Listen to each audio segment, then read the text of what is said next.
Big thanks to the Small Business Development Center for sponsoring The Vault at 201 North Broadway. The SBDC is an incredible resource for small business owners, offering free one-on-one counseling, business plan support, market research, financial projections, and much more. Whether you're just starting out or looking to grow, they're here to help your business succeed. Reach out to us at bigsky.economicdevelopment.org. I just genuinely enjoy what I do. I just like seeing people hit certain goals. Seeing like a woman hit a chin-up for the first time is the coolest thing, because so many people are told like, oh, you're a girl, you can't do those. Just the look on their face is like, that was what it was for.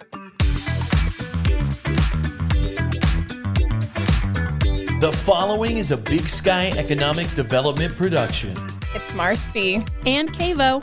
And this is The Vault at 201 North Broadway.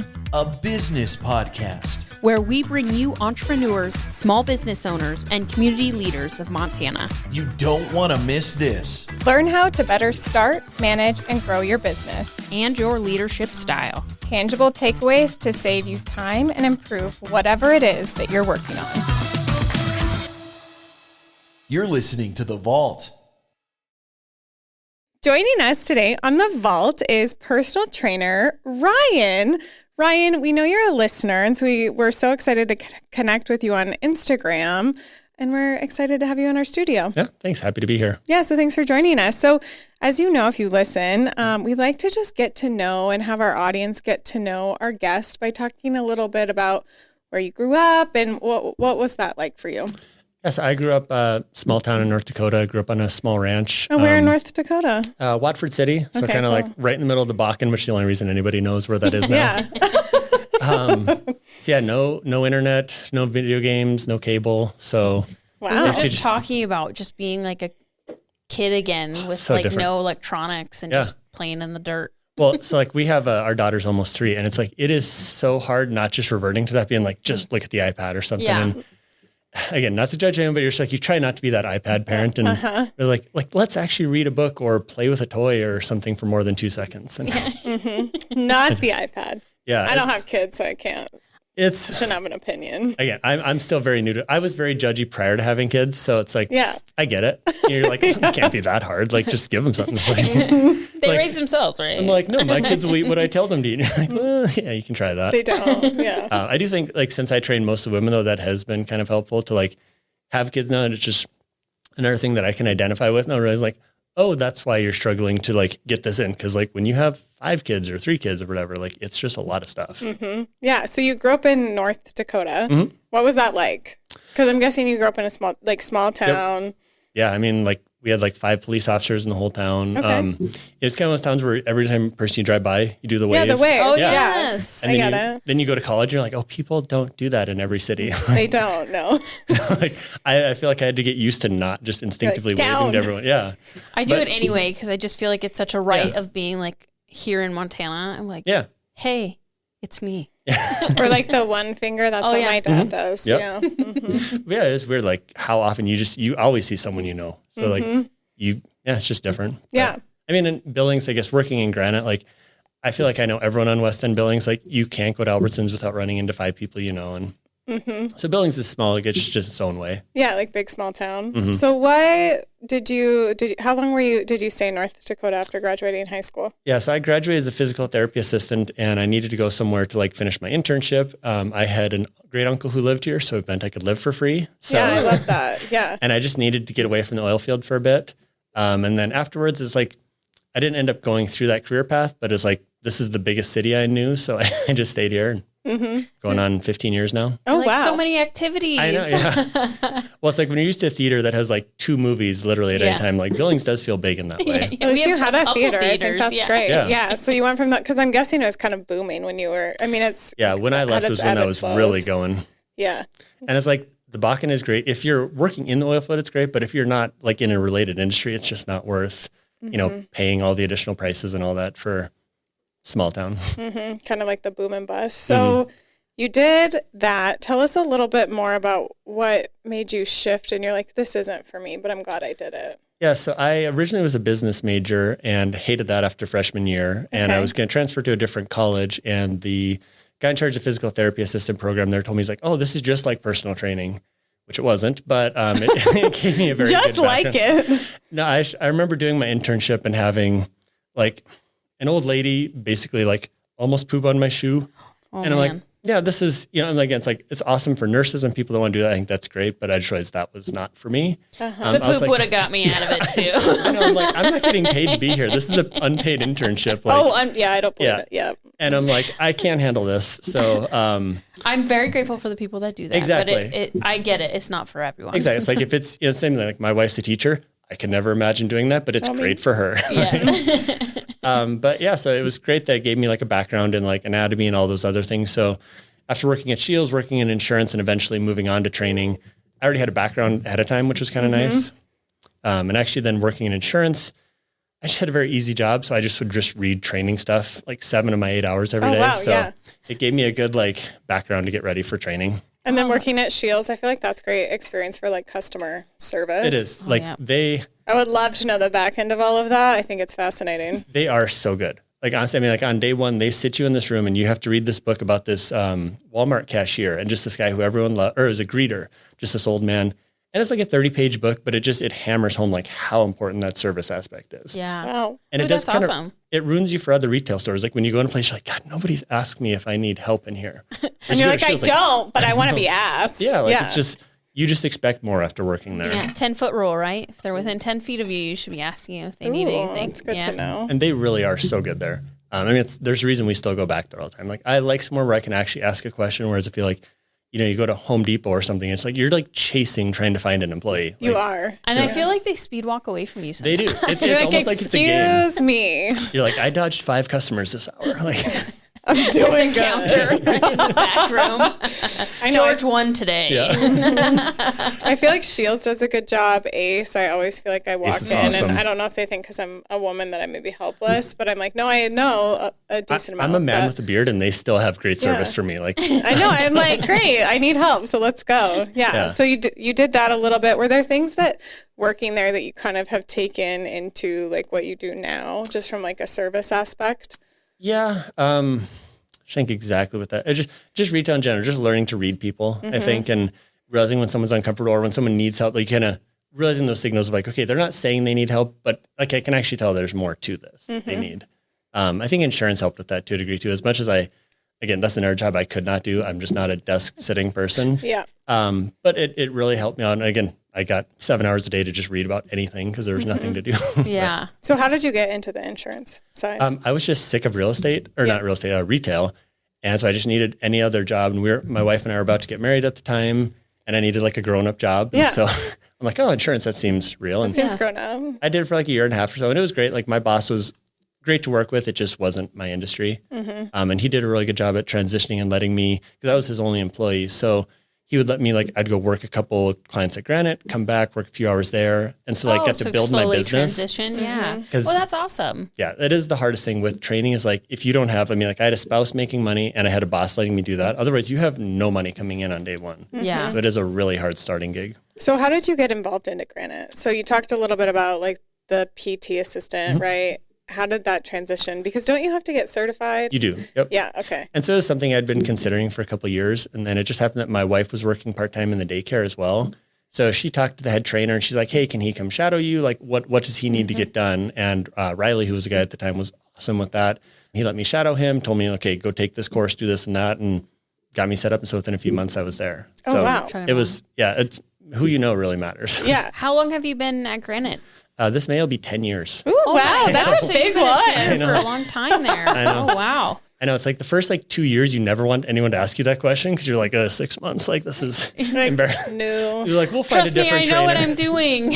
But no, after like 5 years, you're like, I don't hate that question anymore. And 10 just feels like a nice number. Oh, Yeah. that's awesome. Well, I mean, you still have to like get the experience, You and do. you can't like just magically one day You wake do. up with 10 years. Yeah. Like you have to work for it a little bit. You do, and it's a lot of it's realizing too, like what you think you like in the beginning is what you're like. I thought I was going to work with athletes, and I thought that was going to be my thing, and I realized pretty quickly like I actually don't like that as much. First, I'm like, I don't play video games. I'm like, I don't know what to talk with most kids about, and it's like, Because there are younger kids coming in. yeah. Okay. So I've trained almost entirely adults at this point, and it's just a better fit. What was that? Because we haven't had a personal trainer on before. So what is that like? Was it hard to get certified to do that?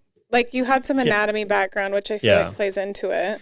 Honestly, like the test is different. So, and my wife can speak to the same thing for teaching. Like she got her degree and she thought, okay, this is how I'm going to run a classroom. And you realize like none of that stuff you learn works in the real world. It's like taking the insurance exam. Exactly. The same thing. Yeah. Cause like taking the NASM, like it's good. It basically, they just want to prove that you can pass a test. Yeah. Like almost nothing in there do I actually use in my day-to-day life. Like I got rid of the book because there was no reason to ever use it again. Yeah. But you know, it proves that you can pass a test. You're not a total idiot, I guess. You can pass it. You can do it. Yeah. Was there like a physical component? So like the book, it's just. No. And just honestly, a like, test. There's not like application. no. And so like I did NASM, which is considered like one of the good ones, but some of these you can basically just pay $50 and you're certified. It's not. Oh wow. man, that's kind of scary. The barrier to entry, and that's also, it's like, that's where on the customer, like asking what their background is really does matter. Because I mean, some of them are like, it's just fly by night. You go online, you pay. It's kind of like how I was a wedding officiant last year where like, I just typed in my name and paid. And my husband did that too. And I'm like, is this legit? I don't like for you to be doing this. I don't know. My sister's still married, so I think it was legit. The couple he married is still legit too. Yeah. I'm like, they're married. So I'm like, okay. Yeah. Your success rate is high. Yeah. As much as I don't love government interference, like the barrier to entry is shockingly low. Yeah.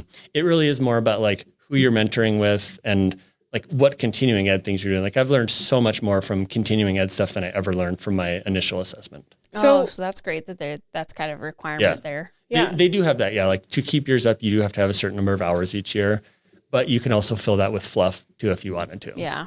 Yeah. Like it's not really regulated that aggressively. No, not at all. So then did you train under like when you're coming in, you're working at Granite, were you training under Riley and learning from him, or was it just like you're kind of on your own? No, they kind of just let you go, which is cool. I got lucky that someone was leaving at the time. So a couple of their clients started with me. So I had a bit of an initial book of business. Yeah. And then, it's just on you to pick them up. Granite at the time was really good at like, we'd have membership events and they'd be like, okay, here's 15 orientations, go do them. And it's not anything that's changed with the gym as much as just the population is different now. Like people just don't come to those things to the same degree. So it actually is probably harder starting out now because when we run those events now, we don't get the same numbers and we're just as big of a gym, but not that many people sign up for an assessment. Yeah. Probably because there's just so much information online, I would imagine. It's kind of overwhelming, I would say. It is. The amount of information online. Now, are you considered an employee of Granite or are you considered your own, like a subcontractor entity and you have to kind of find your book of business? This is always my hard question because I'm like, I'm an employee, but I'm trying to think. I can't remember what the actual tax designation is. Okay. But then like my online business is all on my own. Okay. So that's separate, but everything I do at Granite is under them. Oh, okay. Yep. Okay. And so you have to, I mean, you're in a position where you're kind of gaining some clients due to the situation, but you have an online website and you try to get your own clients as well. Yeah. So during COVID, we were shut down for like 2 months or something like that. Oh man, that was and it rough. was just kind of like everyone make money, however you have to make money. Yeah. I didn't actually like the idea of online training at the time. I didn't think it would be the same quality, but it kind of forced my hand. And now that's like half of my business. Oh, wow. And so it's like basically like the ones I got started back, I'm kind of grandfathered in then. So it's still my independent thing. Mm-hmm. So I'm just so curious because I enjoy details, but how do you like come up with, so you have your clients, like the first few you got, how do you know what to do with them and help them work on? Like, is it a consultation and then like what, I want all the details. Yeah. So I always do an initial assessment with people and we kind of get an idea like health history, like what kind of injuries they've had. And honestly, I also like asking like, what do you like and what do you not like? Cause I don't, people get this idea of like, oh, your trainer wants to punish you. And I'm like, I genuinely care what you actually like doing. Because I genuinely feel like if you like an exercise, you're going to work harder on it versus if you hate it, you're probably going to quit 2 reps earlier or whatever. And it's we were talking about this earlier. I was like, I hate like mountain climbers. Yeah. Hate them. Yeah. They make my knees crunch and my hips pop and I hate it. I've never given a mountain climber. I've never given a burpee actually either, which I know is like another cliche like trainer. Burpees. All right, everyone. You've heard it here. He is the only trainer that won't make you do burpees and mountain climbers. I've given him, I should say technically, I had a client do a Spartan race. So they had to like practice them because in case you have to do it in the Spartan race. But like, I'm like, I have this huge gym with every piece of equipment I could want. I'm like, I have better options. Yeah. I appreciate that. Yeah. So it is very individual. Like that's why I like meeting with people. Cause like, I want to find like what works for them or like if they have a knee injury, that's going to affect what we can do or back injuries or whatever. And just figuring out what their goals are and what's like every single person, every program I write is individual to the person. Like there's going to be a lot of similarities, but it's like, that's why it's personal training. And so how long are they they staying with you on that? Like, are they working out with you there, or like, do you kind of give them a plan and then they're on their own? So most of mine are ongoing. I have a couple of my clients are coming up on 8 years now. Oh my gosh. And so like almost all my stuff is now like, I have like a women's barbell class. So it's like small group training, and most of them have been in there anywhere from like 2 years to 7 years. Wow. That's that secret room. Yeah, it is. The vault, It's right? That the we get to intense stare part. at. I know, with all the nice toys. And Yes, it's like, and we're all like, it's like, honestly, like I basically, I was just joking with my client Aaron today, because I've trained him now for, I think, 8 years here this January. And like, we used to train a bunch on the floor. Anymore, I just never leave the vault. I pretty much only train on the vault unless I have to on like a Saturday or something. It's just, everything I have is here. Why do I need to move? well, the nice thing is it kind of gives that, what's the word I'm like, I want to say safety or security, but it's more of like, you know, if you have somebody that maybe is out of shape and is really embarrassed about being around large groups of people, you can keep them in this safe space where they can, you know, push themselves and not feel like people are judging them. So I've had numerous clients say that, where that's the reason they did it, is like, it feels like a no judgment zone. Like you're not worried then, like, is someone watching me or anything like that? It just feels more secure. And then I also like that it creates a community, because people can just talk about whatever they want in there.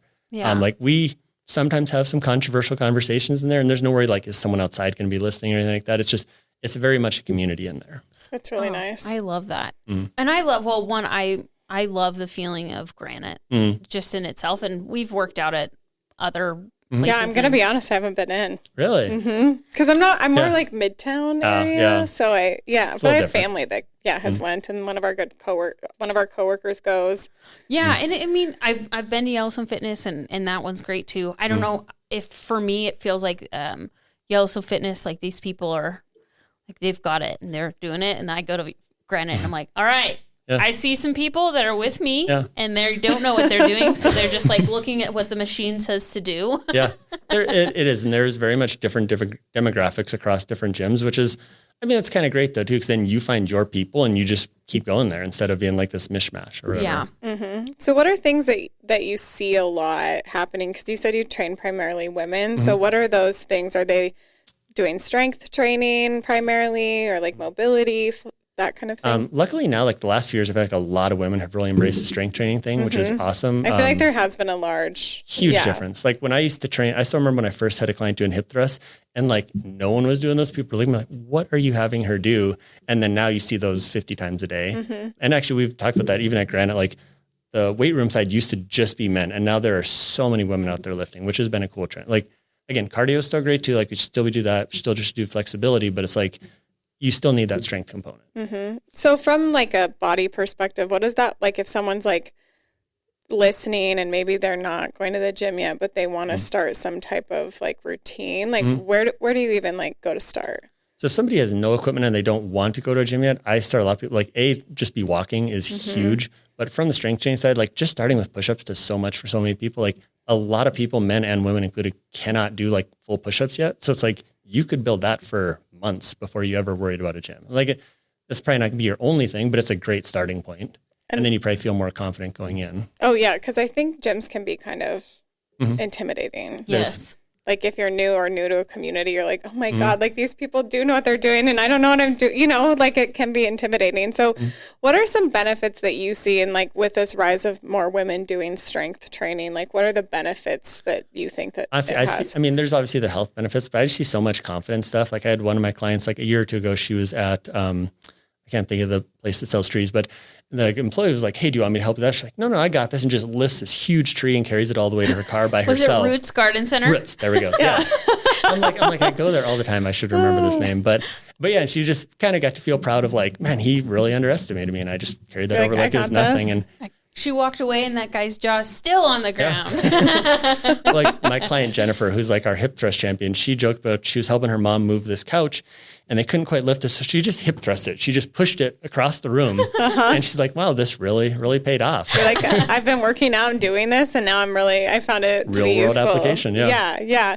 So growing up in a small town in North Dakota, were there things that you now look back on as a trainer for 10 years and you're like, okay, I could see like how those things led me to today? Oh, that was going to be my question. Well, I took it. Yeah. So actually I was thinking about this morning. I remember being in shop class. And so I was supposed to be like a starter on the football team next year, but I was pretty small, pretty weak. And I remember overhearing two of my teammates talking about like, Jory's got to get in the weight room. Like he's got to, and at the time it kind of hurt. I was like, man, like they are really underestimating me. And I mean, I just got in the weight room every day for the next whatever number of months.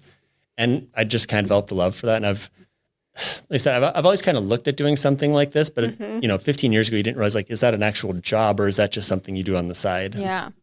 So I think that's where it kind of got me on that path of like, I want to do something like this for my life. And did you play? Yeah, I did play. Yeah. Okay. I was like, you got to tell us. So, you got to tell us. Were you 8-man, 11? No, we were 11 men. Okay. Oh, so that's bigger. Yeah. And like I said, I was like in North Dakota, like a 210-pound guy as a lineman. Like we were a much smaller state, but yeah, we were good for our level. Well, I mean, I feel like North Dakota, summer and they were like, "Oh my gosh, he got swole." Jory's not a weakling. I feel like the North Dakota guys. Like I grew up in Eastern Montana. It was like the North Dakota guys to us were like big farm kids, like tall, big farm kids. So they were good at sports. Yeah. There is something to the farm kid thing. Like I was technically a ranch kid, but like I didn't build that much strength on our ranch. Like we were more like a hobby farm. We had like 5 or 10 horses, 30 cattle, like not like a farm.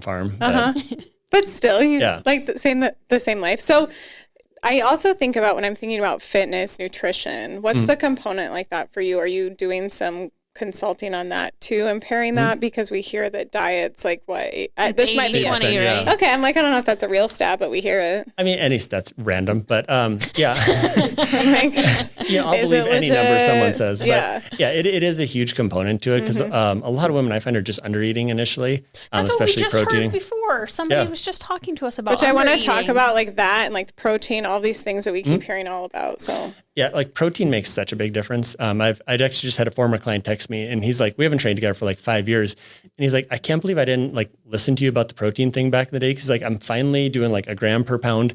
He's like, I just benched whatever poundage. He's like, I'm not even training that hard. Like this just worked. Like all it was protein.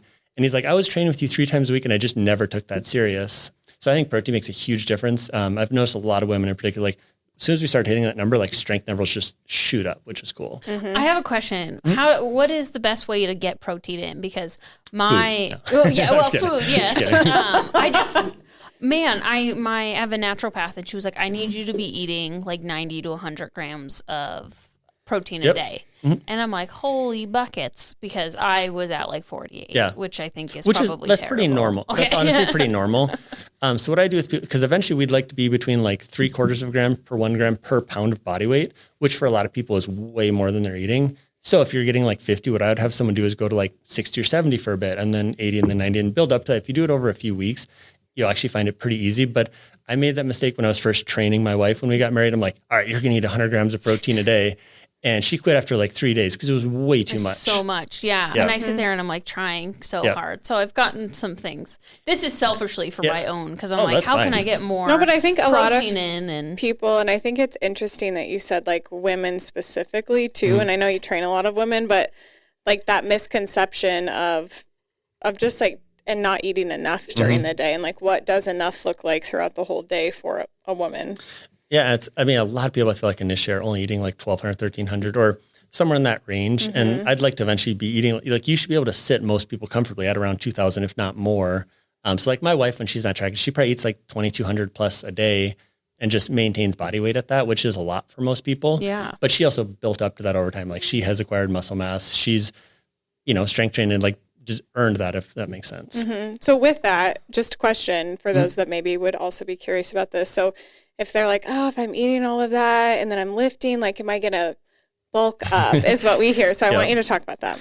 Yeah. Luckily, that's not as much of a question I get anymore. I feel like 9-10 years ago when I was starting, that was all the time was people worried about that.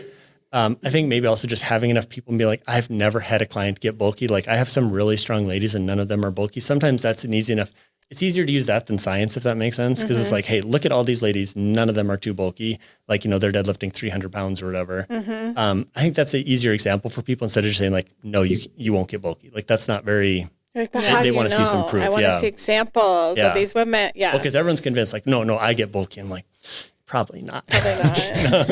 And I feel like it even takes guys a long time to get to where they want to, and they're like trying, they're eating, they're lifting, they're doing all those things. I was like, I've tried to get bulky. Like it does. You're like, I've been spending 10 years doing that. I look at those bodybuilders and I'm like, I don't know what you're doing, but I know I can't. Yeah, there's a lot going on there. It's like your 3-hour class or 3 1-hour classes a week will probably be fine. Like you'll probably just get to where you actually want to be. Yeah. So what are some other misconceptions that you hear a lot in the fitness and nutrition space? That's a good. I think a lot of people are just afraid of carbohydrates, and that's another one where thankfully that's getting a little bit better. You know, we had like the low carb craze in the 2000s, and keto. And again, keto can work for some people. It's just not the first thing I would ever jump to. And honestly, it's like if someone actually needs keto, I'm going to refer them out to a dietitian. Like that's a whole nother level of like medical grade type stuff. But again, for most people, it's like we need carbs. Like carbs are what fuels your brain. Carbs are what fuel your workout.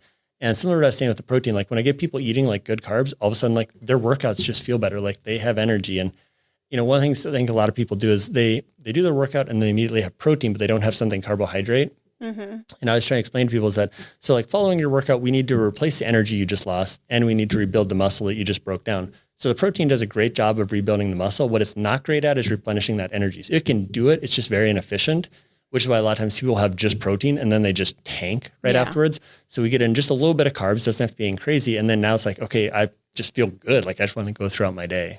So what are some of those things? So if you're like, I'm someone that works out in the morning, right?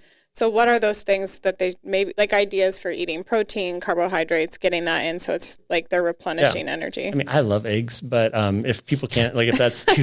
I'm just laughing because I've been eting a lot of eggs. I'm like, you just had eggs this morning. I just was like sitting there and like, it was like bite after bite. I'm like, I can't with all the eggs. Yeah. So I went through a period, like when I was broke, like 15 years ago, I was eating like 3 cartons a day because it was just cheap protein. Oh, man. It's like I can definitely understand getting a little At sick that of point, them. you're like eating them raw. No, I'm just kidding. Pretty much.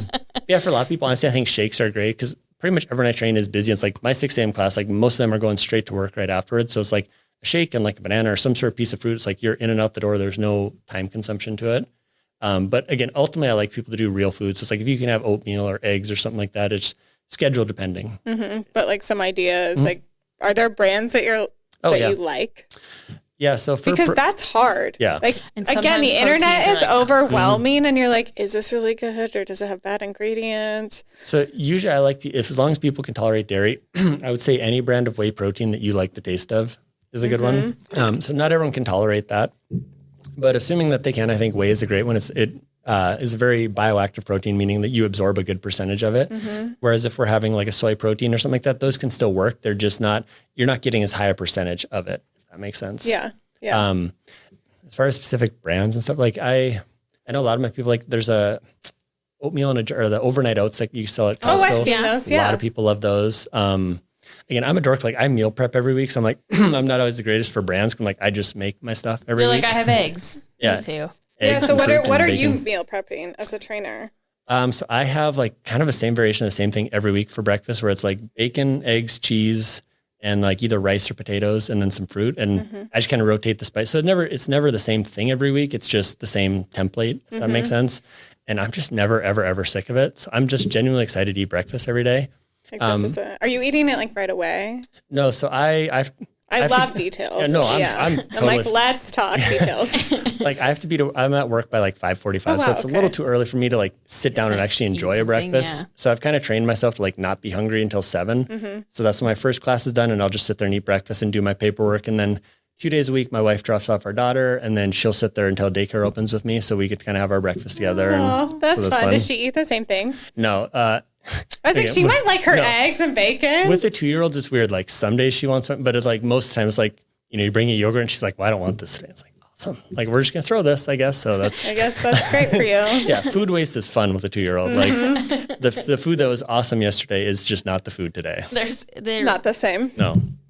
Not the same. I have a question for you because we've been asking a lot of great questions and Marcel can jump back in on those. But one question that was kind of rolling through my mind is you've been doing this for 10 years now. How do you keep your passion and stay motivated? Oh, that's a good question. I don't know that I have an exact answer. And just like, I just genuinely enjoy what I do. I genuinely enjoy like if I'm bored sometimes, I will just program client programs just for fun because I enjoy doing that. Yeah. Or writing out new blocks and stuff. And I just like seeing people hit certain goals. Like I've written about this in posts before, where like seeing like a woman hit a chin up for the first time is the coolest thing, because so many people are told like, oh, you're a girl, you can't do those. So like seeing people hit that, it's like, it's way cooler than any other thing. Cause like just the look on their face is like, that was what it was for. Like it's just so cool. I'm like, okay, if this is possible, now what's possible after this? And it's just one further step for them. It's like the one chin up, and then maybe it's like the 3. I don't think I could do one if I'm on. Yeah. I can't do a chin up. I'm trying to think if I like had a little jump, maybe. So we have like, Just kidding. I know that's bad. A stool and I could just. Just kidding. but honestly, like I have people initially can't even hold their chin over the bar for like a second. And then, we keep building, and we have like a board in the wall of our vault that has just, everyone gets to write their name when they get their first chin up. Oh. And so again, I think that's also cool to see of like, okay, this is how many people could not do a single one when they got here. And now like, so I think of like Kelly, for example, she just did like a 27-pound weighted chin up. She couldn't do one when we started. And now she can do it with like additional weight attached, which is pretty cool to see. And it's like really building community, because it's like all those people, you're all in it together, just like working to just, do your own thing and like do the chin up, maybe if that's what's for you, or do the hip thrusts or whatever that looks like. Yeah. So we've kind of gotten a little bit away from this, but usually what we do is we set goals every year where it's like, okay, one upper body exercise, one lower body exercise. Like we can still have our aesthetic goals or weight loss goals or whatever, but it's like, what's your performance goal? Like, what do you want to achieve this year? And then the programming looks based on whatever they're going after. So it's like, if they're looking at like, so Jennifer wanted a hip thrust goal, so she does a lot of hip thrusts. And it's like, this person wanted a deadlift goal, we do a lot of deadlifts. It's just whatever is going to like motivate that person to want to keep training. Mm-hmm. Well, that's awesome. I love that it's like you're asking beyond the aesthetic goal, right? Because ultimately that's just a small piece of it, right? Like you're tackling some other pieces. Do you give them like exercises to do outside of their sessions with you, or? Depends on the person. So I do try to, like, if anyone's traveling, they send me a photo of their hotel gym or wherever they're at, and I will write them a workout based off of that. And then some of my people do like a little bit of additional stuff outside. So like one of my clients right now is training for a half marathon. So she does her 3 times a week with me. And then I'm writing her runs that she does outside of that. It just all very much varies on the person. So even like with my online, I have some people who only train twice a week, and I have some people who train 6. It's just like the price is the same. It's just whatever is going to like, they can actually do. Like, I'm not going to write a 6-day program for someone who's only going to be able to do 3, but it's like, if that's what works for them and that's what their goal requires, that's what we're going to do. So talk a little bit, are those online ones that you're doing, are those pre-recorded, or are you doing them with them? Like, how does that work? Yeah. So we still meet for like an initial assessment, and then some people it's online, some people it's in person if they're in Billings. And then a lot of them go to Granite. Some people go to various gyms, but then I write in their workouts each week, and then they have like a little thing where they can write, okay, I did, 3 sets of 10 with this much weight. And that lets me know, like, do I want to increase or decrease? And then they also like, they can upload videos as well and send it to me. So we make sure that they're doing it form wise as well. And then same thing, like if they're sick of an exercise, we take the exercise out. If they want to change their focus, we change the focus. So it's, again, initially, I didn't think that online training could have the same quality as in-person training. And definitely, initially it did not. Like initially there were so many things where I was just making mistakes, but the more you do it, the more you realize like you can make it, especially for some of my people who are very competent as it is. It's like, I can just tell them what to do and they'll go for it. They've got good form. They're not going to hurt themselves. Yeah. They're like, so if someone's a rank beginner, then yeah, I'm going to give them basically just machines and very basic stuff initially. But as they get better, it's like, okay, well now, you were doing a goblet squat, now we're doing a front squat, and now we're doing a back squat, and just progressing based on how they're doing with the current. That's really nice. And I think then they can take it when they travel, which, how long does that take you? So like your day, so you're at the gym early, then you have breakfast at 7. What's your day look like, writing the programs, like meeting one-on-one with clients? So I have like 6 different groups that I train, like, so they're all 3 days a week. And then outside of that, I have a couple one-on-ones, and then like Mondays and sometimes Tuesdays, that's when I write the majority of my online training for the next week.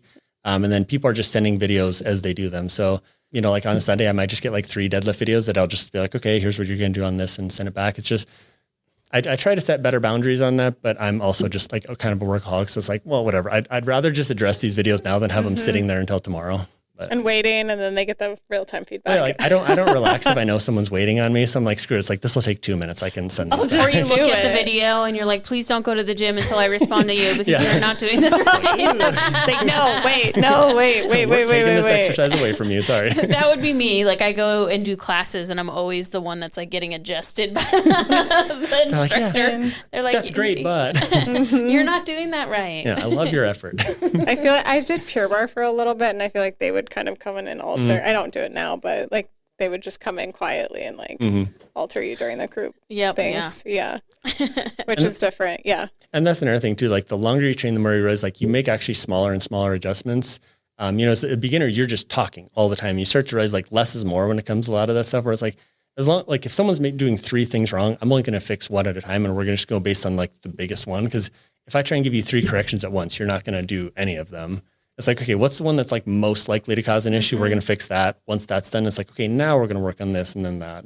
Because it can be overwhelming, like, and doing it right, I feel like can be hard, and just working out. It's like a whole different thing, and it's like your body, so you'll feel it later if you do it wrong, which is like.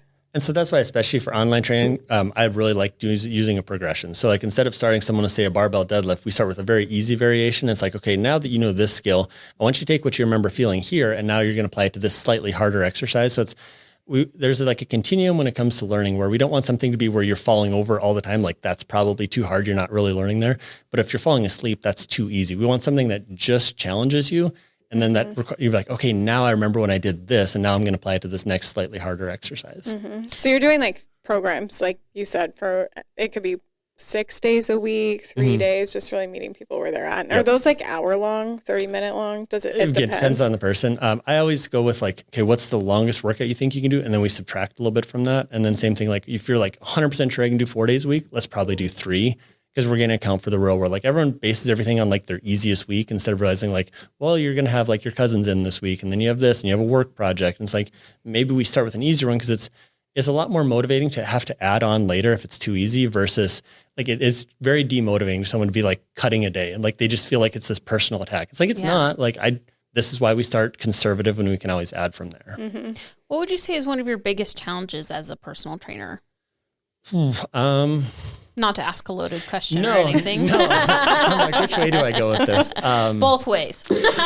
I think sometimes, I think for the class, for example, sometimes it's just taking on too many. Like I actually did, the class kind of naturally winnowed itself a little bit, where I have a hard time telling someone no. So like if I was trying to keep the classes at like 5 and then they became 6, which actually I did realize now 6 is still manageable. But then sometimes we'd have like a couple more and be like, someone would be like, oh, I want to come back. And I'm like, I don't ever say no to people. So then I bring it back, and all of a sudden you're like, okay, this is too busy, and like the quality's not the same. And like, obviously there's more money, but like if the class isn't the same quality, like eventually none of that matters anyways. So sometimes it's just like having to tell someone like, no, we just don't have space. Like I hate, I'm too much of a people pleaser. I hate saying no, but I'd rather the quality remain the same versus anything else. And so how many people are in those classes? So usually like 5 to 6 at a time. Okay. What's nice with our groups now is that I let people jump from class to class if they need to. So like if they're going to leave early on a Friday but they can hop in the Thursday class, like that's fine. And what's become really cool about that too is it's made the community even more of a community, because you'll have like certain groups, like everyone loves Sue and Pat and Sue in the 8 o'clock because they're just hilarious. So they get really excited to go in that group. Or like you do the 9 o'clock class, and the 9 o'clock class is just like, they work really hard, but they chatter the whole time. It is like the first time someone goes in there, they're like, this is insane. And then they do the 6 and they all like know each other probably, they do, and they have their things they're chatting about. So like each group has its own dynamics. Like my 10 o'clock class is a little quieter. 4 o'clock is kind of like the 9 o'clock, but not quite as talkative. So it's like, it's kind of fun going from group to group and realizing like they're similar but different each time you go in. But you have built-in accountability buddies. Seriously. Yeah. I like Cindy just said that the other day too. Like she's like, I just didn't want to come today, but then it's like, Sue would have been pissed that I didn't come in. It's like, but it's shamed the next time. They do kind of like jokingly shame each other, which is kind of cool. Yeah. Oh, I love that. Yeah. It sounds like you've created a really nice community of people and really built them up. How do you keep your clients motivated, like in hard situations?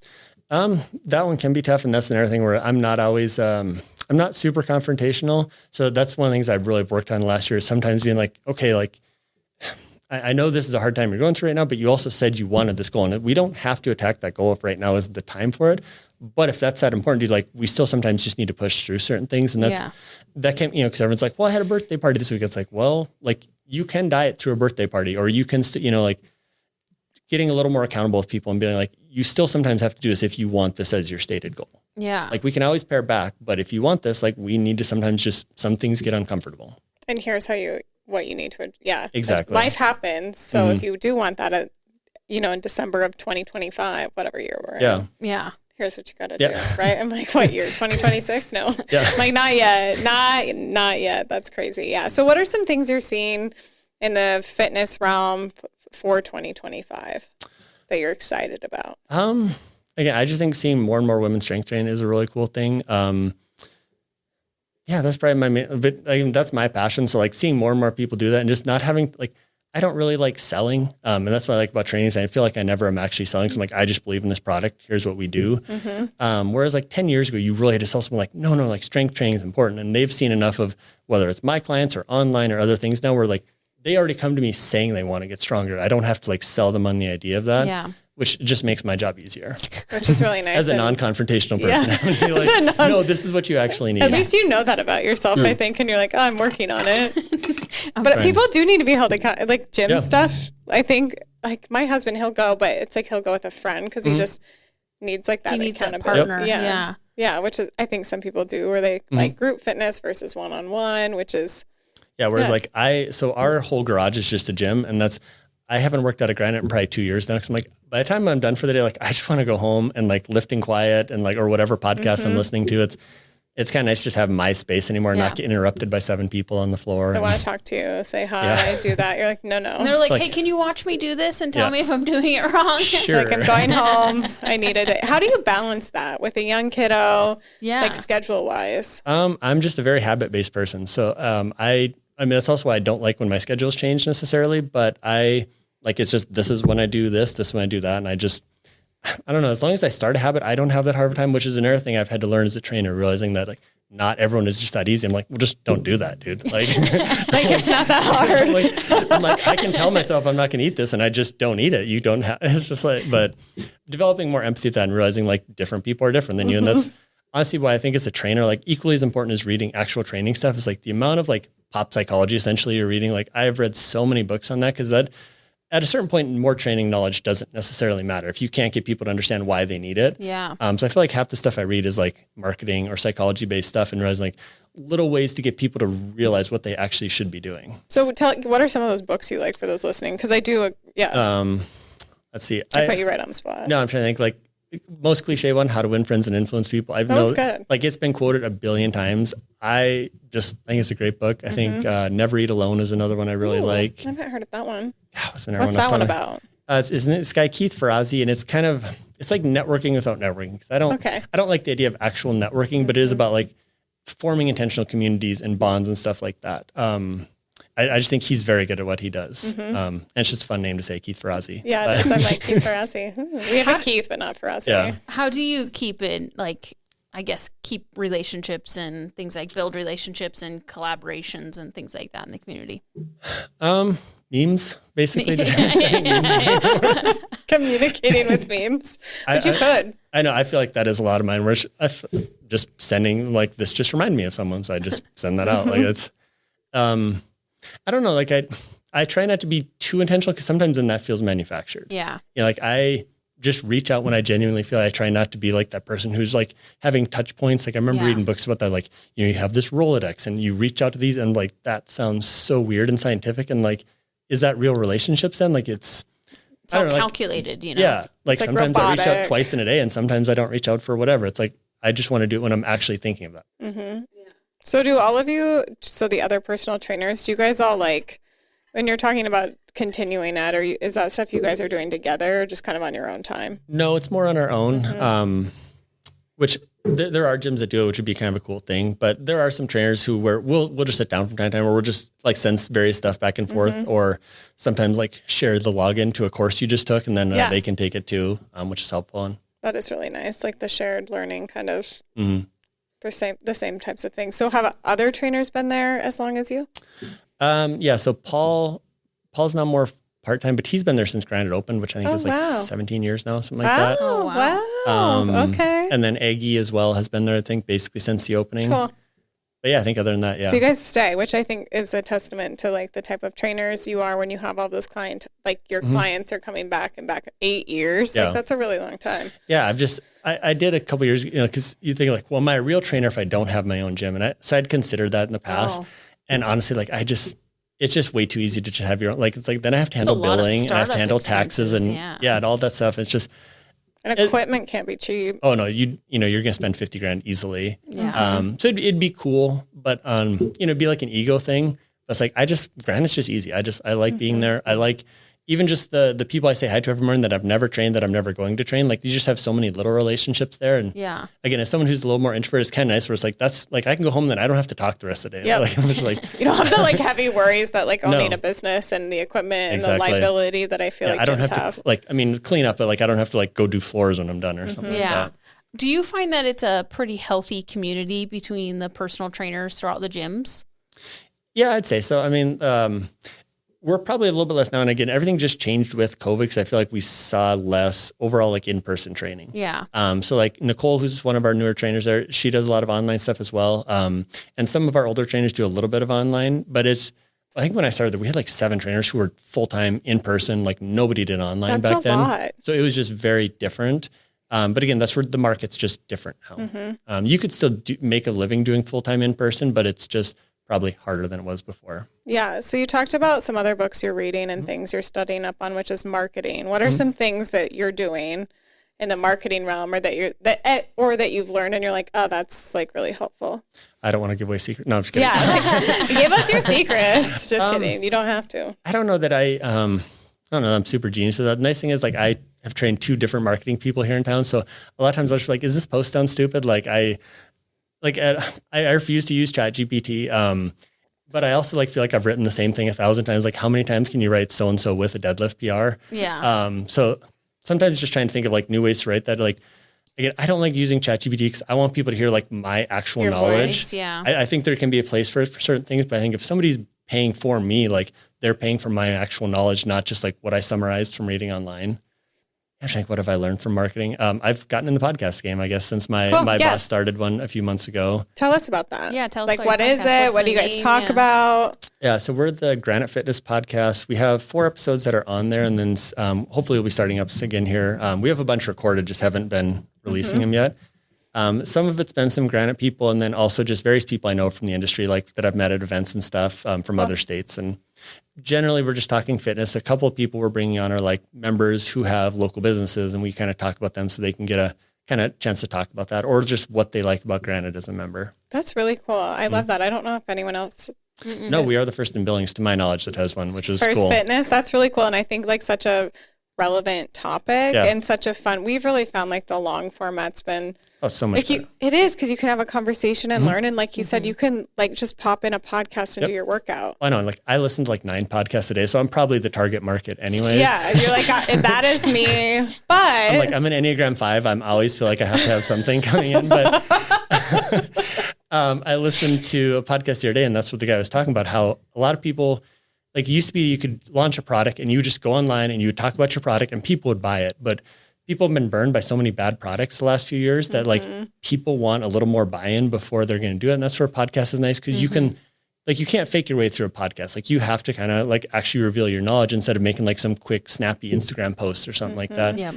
And it just lets people like try you out without having to have any real investment. You know, like you can, the guy in the podcast saying, like, yeah, this lady who listened to like 20 episodes and just message him like, all right, I want to start with you. Like I'm this ready. sold me. Yeah. And I think it builds the relationship because they get to know you as like trainers and what you guys are doing at Granite. And they already trust you. Yeah. Because and so that's like building trust. And then as you're recommending things, like they trust you. So I just think it builds like trust in a different way. I just like the humanity of it too. Like where now you can get an idea for who that person is just a person. Cause like, again, the training knowledge matters, but like if we're going to be training for 3 hours a week, like there's more to it than just the training stuff. Like we're talking about movies or we're talking about, you know, sometimes there's politics or something. It's just whatever. It's like, you kind of want to get an idea for who that person is. Yeah. And not if you're just going to like jive what with them or numbers not. they put on a spreadsheet. Exactly. Exactly. No, I think that's really cool. And remind us what it's called. Granite Fitness Podcast. Cool. And any streaming platforms people can find Should be on it? all of them. Yep. Ooh, so that's a new podcast for Billings and or Yeah. outside of Billings? Well, I was actually just Googling Spotify the other day. I was surprised, like, there's not that many Billings podcasts. No, there's not. You guys are like the first one that comes up under thanks. Billings podcast. Woohoo! And there's actually, weirdly enough, there are like 2 songs on Spotify you got to go listen to that are just called Billings, Montana. And they are, I say kind of terrible, but like, it's just funny. Like, since you're from Billings, it just makes them we'll have funnier. to go look at it Yeah, because we'll have we're to listen to like, it. oh yeah, I'm like kind of nervous now to go listen to The that. one was like some German like electro band, and I'm like, how and why did they decide to write this song? But like, There it's they about are. Billings, Montana. Okay. Yeah, I love that. We're Yeah. mentioned in a Chris Stapleton song. that's true. Yeah. Yeah.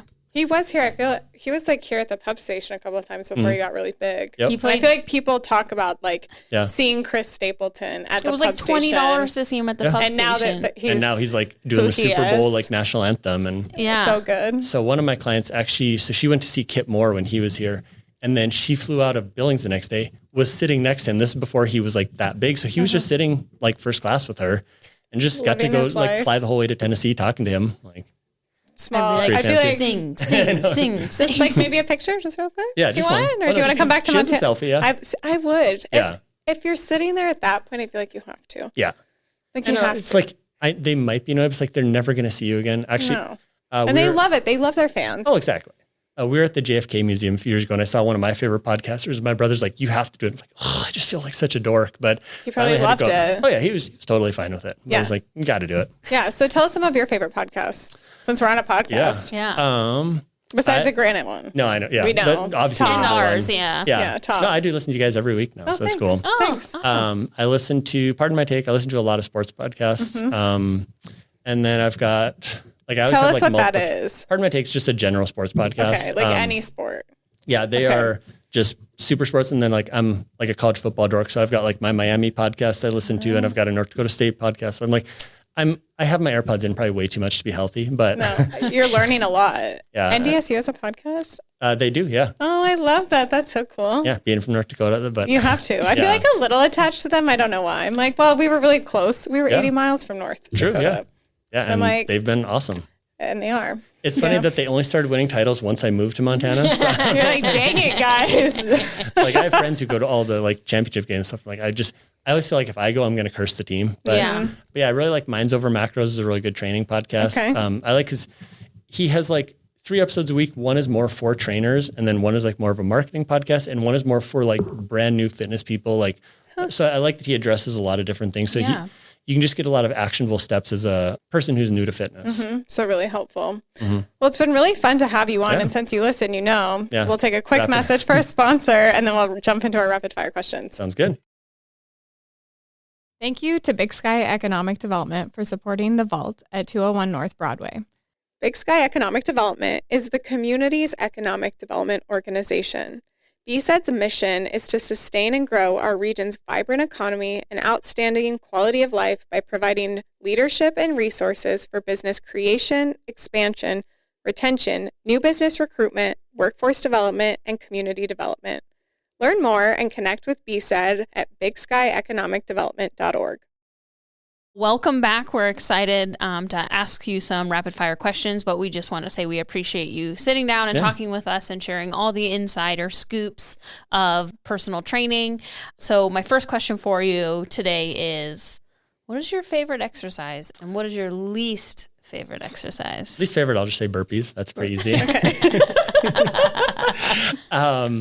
Favorite, I would either I like a lot of vanilla. Like I love deadlifts and I love push-ups. Like as long as I have those 2 things in a program, I'm pretty happy. Deadlifts and Okay. push-ups. Okay, that's great.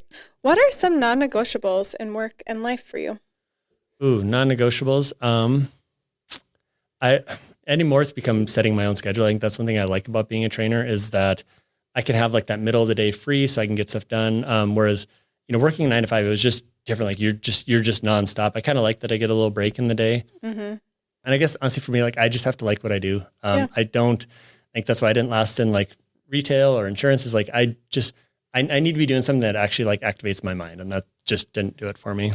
Yeah, I like that. My last question for you is, what's the best advice you'd give someone looking to elevate their routine?